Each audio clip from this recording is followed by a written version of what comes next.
When people don't land their big jumps, they often think that the kite steering is to blame.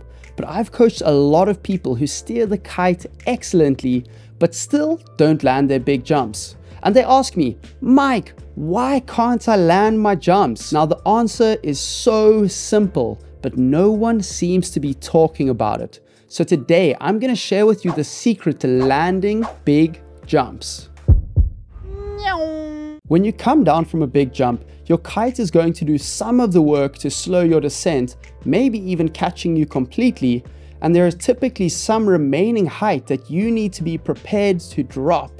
If you fly the kite well when landing, then you'll only need to absorb a little bit of force from the drop. If you have a landing where you don't get much assistance from the kite, you will drop from a greater height and at a greater speed and therefore need to absorb more force. Look at these landings from Backle Hood River. Every single rider lands with the same technique. As they touch down on the water, they efficiently absorb the landing force with their legs. Now look at some of these landings from my clinics where the landings haven't been absorbed well. Some kiters are naturals and do this without thinking, and others need to learn this technique. Now if you aren't a natural, you can learn it. Here are 5 essential steps to help you land softly like a pro rider. Let's step through this clip of Cohen. As he approaches the water, his legs are bent. Step 1. Point the board downwind so that you can handle a high-speed landing. Step 2. Extend your legs as you get close to the water. Step 3. Shift your weight upwind over your back foot. 4. Touch the back of the board down to the water first. And 5. As you feel the board touching down, absorb the landing. Let's look over that again. Point the board downwind. Extend your legs as you get close to the water. Shift your weight upwind, putting your hips over your back foot. Touch the back of the board down to the water first, and as you feel the board touching down, absorb the landing. We can emulate this technique on the land with a box drop. When I do a box drop, this right here is my suspension. If I drop from a low height, I don't need to use much suspension. If I drop from a big height, I've got to use more of it. It's amazing how much suspension there is in the small range of motion. Now, when you land from a box drop, it's important that you land with only a slight bend in your legs. If you try to land with a significant bend in your legs, you won't have much suspension left to work with. No offense, but I think that many people watching this video would not feel comfortable doing a 1.5 meter high box drop on land, but want to be able to drop 1.5 meters before landing on their board on the water, which doesn't make sense.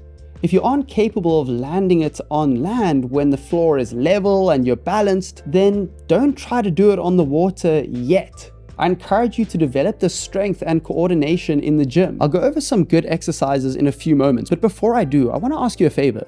If you've learned something new today, then please be sure to subscribe to my channel to help my channel grow, and I'm going to help you get better at big air kiting. Yeah, your legs are crucial for absorbing the impact when you land, but there are additional techniques that kiters can use to manage our falling force effectively. You can also absorb some of the force by falling backwards towards the water slightly and using the pull of the kite to prevent you from falling all the way into the water. I want to give you an analogy on the land to make this concept clearer. So look at how I do this box drop, but then fall backwards and receive assistance from a rope. I'm not suggesting that you do this in the gym. I'm just trying to make it clear how kiters land softly by leaning back against the pull of the kite so that you can do the same when you're next kiting. Now let's talk about physical preparation. No matter what your age is, you can and should do physical training if you want to perform your best at this sport. For starters, you need to be comfortable entering into the ranges of motion required to perform at the sport. So I encourage you to do 15 minutes of yoga per day. I will upload a video to show you the perfect 15-minute yoga routine to prepare you for kitesurfing sometime this year. Other than maintaining healthy mobility, it's great to develop your quads, hamstrings, and all the other leg muscles which are responsible for stabilizing the knees, hips, and ankles. You can develop the minimum strength and coordination necessary to perform at big air kitesurfing by performing squats, squat jumps, box drops, and box jumps. If you're ready to load up more weight, back squats, pistol squats, lying leg curls, and eccentric Nordic curls are great for developing more strength. Please note that I'm not a fitness or medical professional, and I do encourage you to see a physiotherapist or similar to get an exercise program suited to your level and your needs. Now here are some common landing mistakes that you do well to avoid. Trying to land with your legs already bent, which doesn't give you much suspension to work with. Trying to land with your legs straight, not making much effort to absorb the drop. Not landing over the board.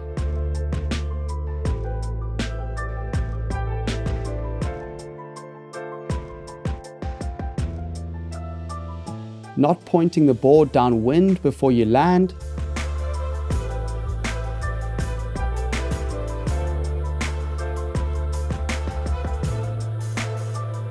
Leaning forward too much, resulting in a nosedive. And trying to land a jump when you don't have the necessary support from the kite.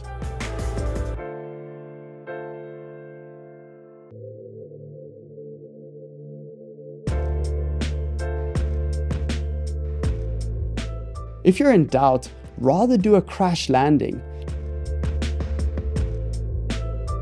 And be sure to watch my how to crash video. If you haven't yet, I've put the link in the description down below. Trust me, it's a good one. You should be sure to check it out. Bonus tip, if your straps are set up incorrectly, you won't be able to enter into the range of motion required to land big jumps. I'm still figuring out the perfect way to configure your straps for your needs, but what I can tell you is this. My hip and femoral anatomy requires that I have quite a narrow squat stance and therefore a narrow strap position. If I try to squat with a wide stance, I experience hip impingement, which prevents me from going deeper. Basically, my bones are touching each other. Some people have what we call femoral retroversion, which means that the femoral neck is angled backwards, aka their feet naturally point outward. Now these people will typically need to ride with a wider stance and a more duck-footed strap position. Here's a great video from Squat University, which was recommended to me by one of my viewers. This video is super helpful for understanding your anatomy. I'm going to publish a video for how to set up your straps so they fit your body in the next few weeks. So be sure to subscribe to my channel if you want to check that one out. And otherwise, guys, thank you so much for watching. If you've got any questions or anything to say, drop it in the comments. I'll see you down there. And otherwise, be sure to like this video so that YouTube knows it's groovy. Muchos besos and adios.